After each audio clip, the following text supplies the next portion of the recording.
Everybody that I've been seeing on my social media, we're all kind of in the same like headspace this year where like 2020 is going to be our year.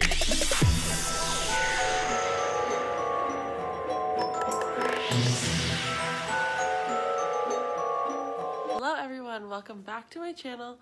My name is Abby and today we are going to be preparing for my favorite day of the year. The ultimate Monday, if you will. There is absolutely nothing I love more than a Monday. I just find Mondays the ultimate fresh start day. That's the day that I like to make sure my apartment is clean for. I clean on Sundays, I grocery shop on Sundays. I like to have everything ready to go for like a perfect Monday. It just sets my week off on the right tone. And I think that New Year's Day, or the day after New Year's Day, if you like to go hard on New Year's Eve, is like the ultimate Monday, the ultimate chance for a fresh start. I know so many people think that's ridiculous and cheesy. People hate resolutions. They hate the whole like new year, new me. But me, I am all over that. I totally believe in the new year, new me. Absolutely love that. However, I mean, I don't really have a resolution this year. I'm more so just trying to make more like positive changes in my life, and I feel like the new year is a great like reminder that like you can do that. Just something about it just feels like an amazing opportunity.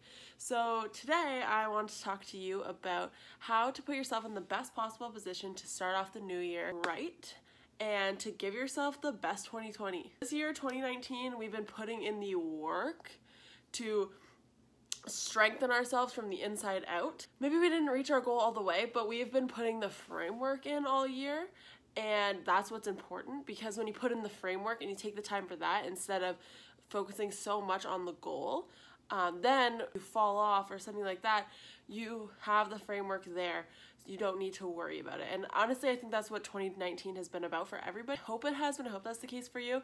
And if that is the case for you, that means 2020 is going to be insane in the best ways possible. This year we are taking care of ourselves, we're prioritizing ourselves, more self-care, paying attention to our health, and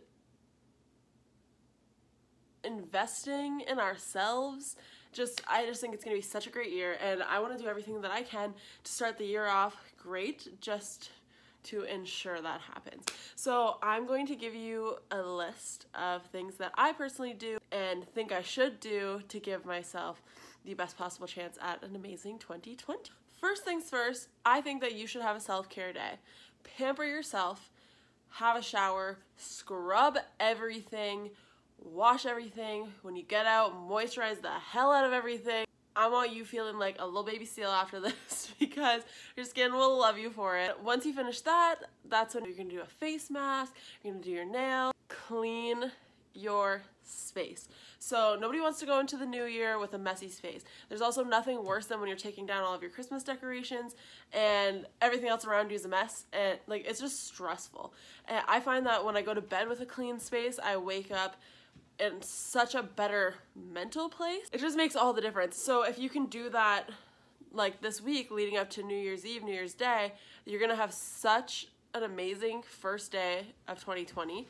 So for example, today I went in and I cleaned out my bathroom cupboard that's been bothering me for a little while. Go through your closet, pull out what you don't really wear, what you don't think you're gonna wear anymore.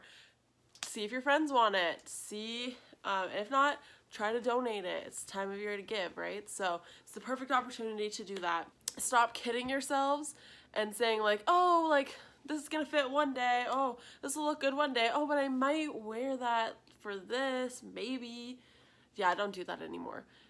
If you think that you for sure might wear something one day and you don't want to part with it, put it somewhere else. Fold it up, put it in a box, label it, put it somewhere else, get it out of your space, and maybe you can come back to it later and you'll love those clothes again. But like, stop kidding yourself, because I do this, I get it. This year I'm making way to start buying more quality items as opposed to quantity. So I want to take out the old crappy stuff in my closet that I'm kidding myself with. I know I'm not gonna wear. I bought just because it was like $15, and yeah, we're getting rid of that stuff. Just clean up your space, go around and organize. What's out and about that doesn't need to be there? What's like stressing you out when you look at it? What do you constantly think like, oh, I really need to like take care of that, get rid of it? do it. Trust me. Just do it. It takes 2 seconds. Just do it. Do it! So that would be probably my biggest thing. Just a reminder, because I need this reminder. Clean your makeup brushes. You're welcome.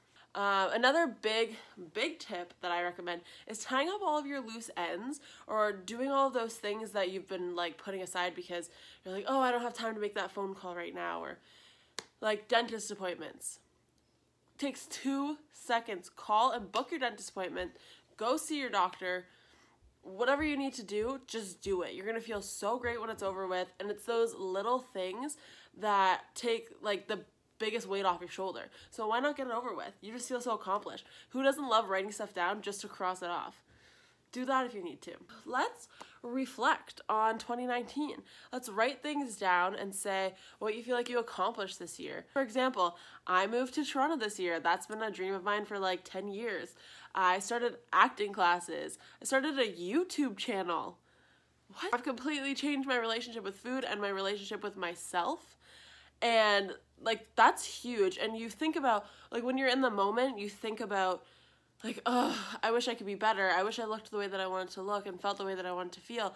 But you look back and you realize what you have accomplished, and it really like reminds you like, oh, like I'm doing okay.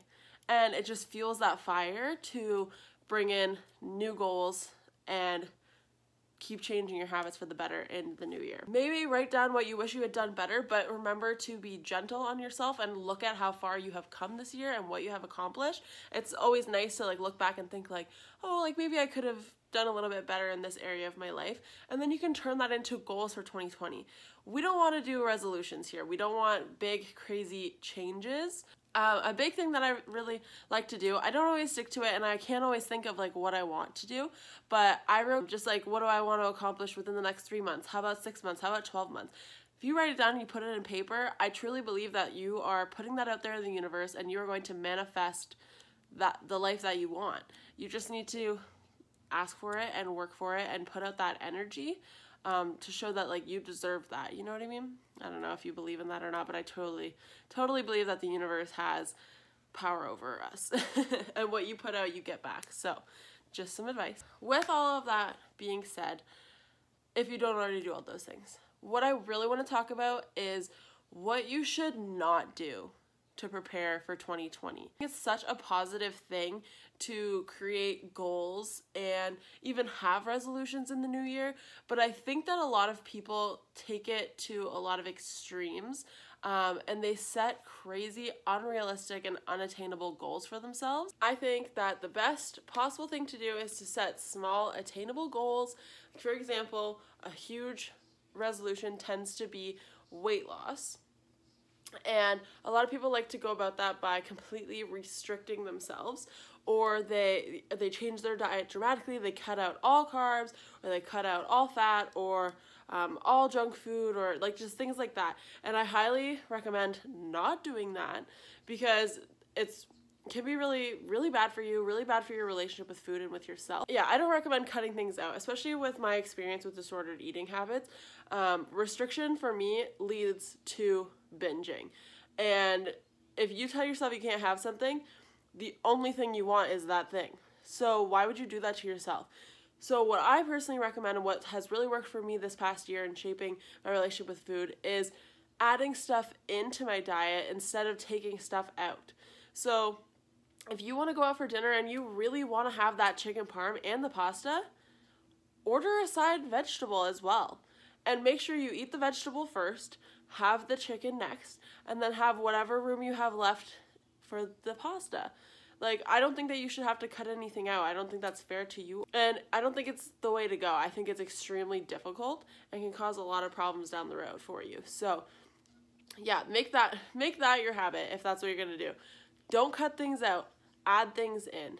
More healthy fats, more vegetables. And then if you're eating those things first, and you have the things that like you want, like the bread, you just have a little bit less room for them, and eventually you have less desire for them too, which is something that I've really noticed. The days that I eat really nice substantial meals are the days that I don't even think about my late night snacking and chips and chocolate and stuff like that. So highly recommend. And definitely do not use the new year as an opportunity to punish yourself for how you acted over like the Christmas period, because I know like the holiday season brings on a lot of snacking, a lot of drinking, a lot of fun, a lot of spending money. And don't use the new year as an opportunity to punish yourself for doing those things. You are living your best life, having the best time, and there's nothing to punish yourself about. All you can do is just start fresh, pick back up where you left off, and like just move on. Those are all of the things that I personally do now to make sure that I have the best year and to feel organized for the next year. And these are all of the things that I'm doing now and have already done to get myself ready for 2020.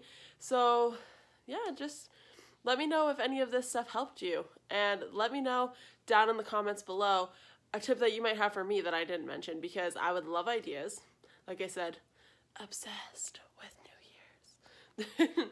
So yeah, thanks so much for watching this video. If it helped you, please give it a like, and please remember to subscribe if you haven't already so you don't miss any videos from me, because I have a lot planned for the new year. And hit the little notification bell because you'll get notified every single time I post. Thanks so much. I will see you with my Christmas vlog.